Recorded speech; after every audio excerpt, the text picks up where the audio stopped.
Сәлем достар. Бүгінгі видеода дата сайентист пенен дата аналитиктің өзара айырмашылығын толықтай түсіндіріп беретін боламын. Барынша қарапайым тілмен. Сіздерден күтемін подписка, репост, лайк, қазақша IT контенттің дамуына өз үлестеріңізді қосып, стористарыңызда бөлісіп кетсеңіздер болады.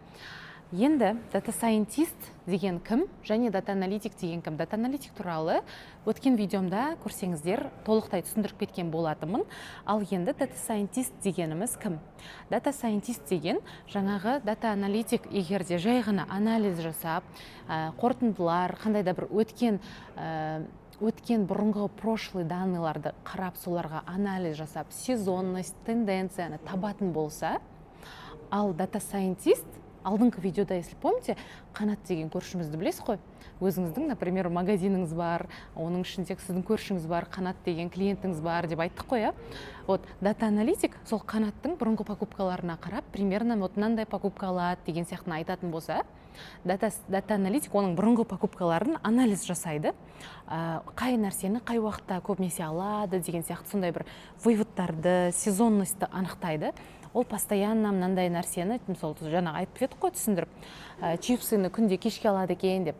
Ал дата сайентист сол Қанатқа енді біз қандай новый товарды Қанатқа пихать етіп жүрмізге болады. Сондай нәрсені дата сайентист болжайды. Мысалы, Қанат егерде ол картошка мен сәбізді алатын болса, енді ол постоянно тамақ жасайды. Оған біз макарон предлагать ете аламыз.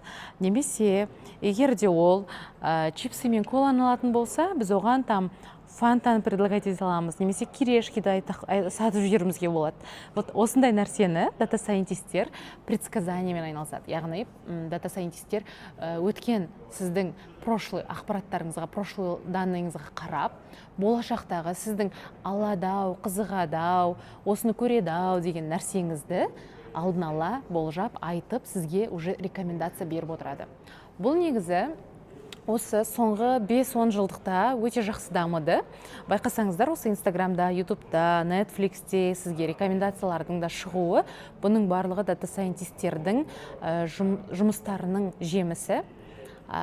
Осы енді дата сайентист пенен дата аналитиктің басты айырмашылығы.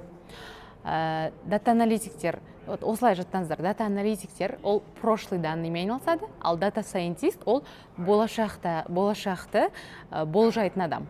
Болашақты болжағанда ол жаңағыдай нелермен болжамайды, көріпкелдер сияқты емес, ванга емес, ол кәдімгідей цифрларменен, арнайы цифрлармен, модельдермен, компьютердің ішінде модельге сіздің бұрынғы прошлый данныйларыңызды беру арқылы барынша көп данный берген сайын модель соншалықты мықты оқытылатын болады.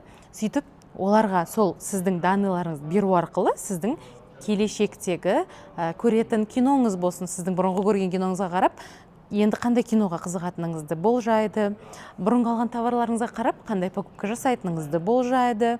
Осылай өте көп нәрсені болжап береді.